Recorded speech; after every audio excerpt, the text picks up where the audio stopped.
Seharusnya ini kewenangan pemerintah ya, yaitu dalam hal ini menteri terkait atau DPR RI.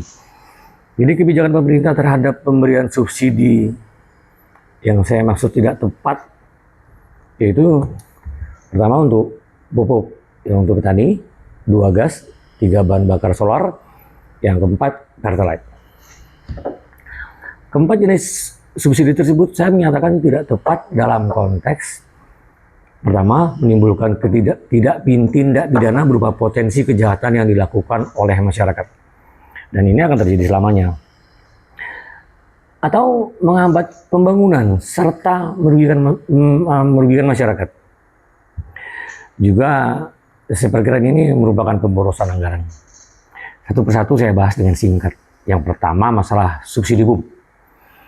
Harga pupuk subsidi, katakanlah salah satu contohnya yaitu pupuk urea, kandungannya nitrogen untuk tanaman pangan aja nih ya, yang harus dibayar petani padi itu sebesar Rp1.800 per kilogram harga subsidi. Harga non subsidinya itu Rp9.000 per kilogram. Artinya apa? Ada perbedaan 500% lebih mahal dari pupuk subsidi. Yang kedua, kebutuhan pupuk urea saja dengan asumsi dosis terendah 200 kg per hektar. Dengan luas tanam 10 juta per hektar, maka per tahun pemerintah harus memenuhi pupuk urea subsidi itu sebesar 2 juta ton per tahun. Itu baru satu jenis pupuk, satu jenis komoditi. Yang ketiga, juga diketahui perkebunan kelapa sawit juga memerlukan urea dengan asumsi dosis terendah itu 400 kg per hektar. Dengan luas tanam yang ada itu more or less 15 juta hektar. Maka para pemilik kebun sawit itu memerlukan urea itu 6 juta ton per hektar. 3 kali lipat dari jatah petani padi. Nah, sebagian besar mereka memperolehnya dari harga dari pupuk non subsidi. Artinya apa? Pasti akan selalu terjadi penyelewengan pupuk sampai kapanpun untuk keperluan kebun sawit atau komoditi lain. Dan itu pasti. 2.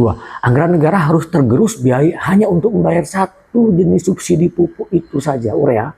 Itu 14,4 triliun per tahun. Tanaman padi aja itu untuk satu tanaman padi. Yang ketiga, petani tanaman pangan jika tidak memperoleh pupuk subsidi, maka biaya produksi akan jadi uneligible. Akibatnya sektor tanaman pangan swasta itu tidak akan tumbuh.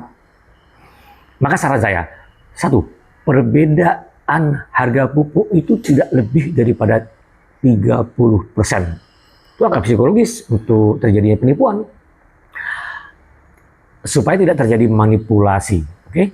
Yang kedua, naikkan harga pupuk subsidi urea itu menjadi Rp7.200 per kilogram. Tetapi dikompensasi dengan kenaikan harga gabah yang equal sebesar Rp216 per kilogram. Maka selesai permasalahannya. Close. Tadi tidak rugi. Yang ketiga, atau ada cara lain? Silakan, semua matematis, countable, strategi juga sangat mudah. Silakan pemerintah menghitungnya, namun prinsip utamanya yaitu seluruh petani tidak boleh dirugikan atau berkurang pendapatannya akibat daripada pupuk, terutama untuk tanaman pangan strategis. Oke? Nah, hal ini sudah sejak tahun 2020 sudah pernah saya sampaikan tertulis kepada pemerintah, kepada presiden, dan juga semua sudah saya upload di semua media sosial seperti pada video saya yang 11. Artinya saya bukan mengkritik saja, tapi saya memberikan solusi. Oke. Yang kedua, masalah gas. Harga gas subsidi untuk tabung 3 kg itu sebesar di kisaran Rp4.250 per kilogram. Sedangkan harga gas tabung 5,5 kg atau 12 kg non subsidi itu di kisaran Rp17.636 per kilogram. Maka terjadi spare perbedaan itu more or less 400% lebih mahal antara gas subsidi dan non subsidi. Akibatnya apa? Pasti akan selalu terjadi penyalahgunaan gas subsidi sampai kapanpun. Sekali lagi, pasti. Dan dalam hal ini penetapan standar masyarakat miskin dan tidak miskin, dalam hal ini tidak bisa di grouping secara faktual dan rigid di lapangan. Pasti akan terjadi confuse.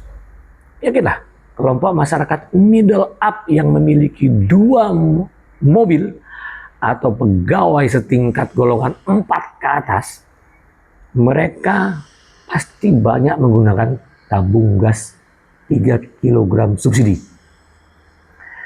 Nah, kebutuhan gas yang bersubsidi ini akan selalu meningkat, sementara gas non subsidi pasti stagnan.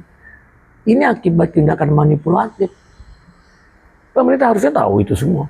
Nah, selain itu, anggaran pemerintah juga harus tergerus hanya untuk membayar gas subsidi sebesar 87,6 triliun rata-rata per tahun.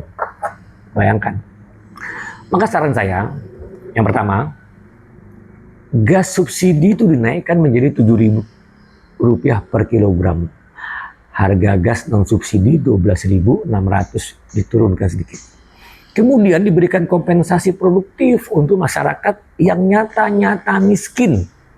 Sebagai ilustrasi saja, jika masyarakat yang benar-benar tidak mampu atau miskin itu menggunakan gas tabung 3 kg itu paling-paling 2 tabung per bulan. Maka walau dengan menaikkan gas 65% jika dihitung, itu hanya senilai 1 kg gula pasir. Coba dihitung. Yang kedua, dirubah regulasinya itu. Untuk gas subsidi dari tabung 3 kg menjadi 3 kg dan 5,5 kg. Sedangkan gas non subsidi tetap 12 kg. Oke. Agar masyarakat tidak selalu berebutan dengan tabung gas melon yang 3 kg itu. Nah, hal ini pun sudah sampaikan sejak 2020 kepada pemerintah dan saya sudah upload video-video secara detail pada video saya ke-13, lihat saja. Nah, yang ketiga masalah subsidi solar. Harga BBM solar subsidi itu ditetapkan pemerintah 6.800, tapi nyatanya akan sulit mendapatkan harga segitu, tanya saja. Sedangkan non subsidi itu Rp15.150 per liter. Maka terjadi perbedaan sebesar 230% lebih mahal antara solar subsidi dengan solar non subsidi. Akibatnya apa? Pasti akan selalu terjadi penyalahgunaan solar subsidi sampai kapanpun. Nah, sering terjadi kelangkaan solar. Nah, negara harus tergerus untuk membayar subsidi solar itu sebesar 17,1 triliun per tahun. Bayangkan. Saran saya, harga solar subsidi itu dinaikkan menjadi 11.300. Mudah-mudahan tidak berat sektor swasta. Harga non subsidi tetap 15.160. Floating price lah itu, oke? Sebagai ilustrasi saja saya ini. Di Pontianak, Kalbar, pengguna solar itu lebih enak dan bahagia jika beli solar eceran, walau harganya itu 165.000 per can atau 15 liter. Artinya 11.000 per liter loh. Dan pengusaha-pengusaha itu lebih baik beli yang di eceran 11.000 daripada harus ngantri berjam-jam di SPBU. Nah, pembelian solar subsidi itu tidak lagi diwajibkan harus membeli solar deck. Sementara ini kalau subsidi beli dulu solar deck 50.000, 100.000 gitu. Nah, kembali hal ini juga sudah saya sampaikan di 2020 kepada pemerintah, presiden, tapi no respon.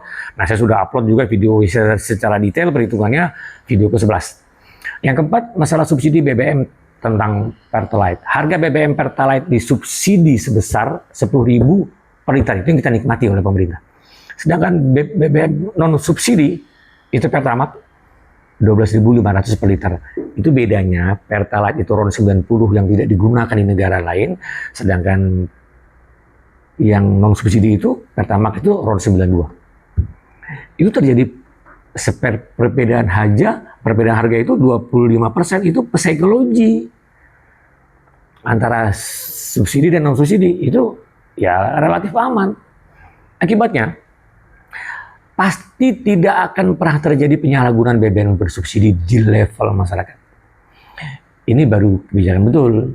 tapi pasti akan membuka peluang bagi pemasok atau konglomerasi besar yang akan memanipulir, dan akan merugikan konsumen atau masyarakat dengan mengoplos RON 90 Pertalite dan diakui jadi RON 92 Pertamax. Nah, biasanya seperti itu kemungkinannya, probability.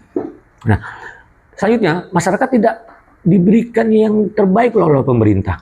Karena BBM yang disubsidi itu seharusnya Pertamax dengan RON 92, harga 10.000.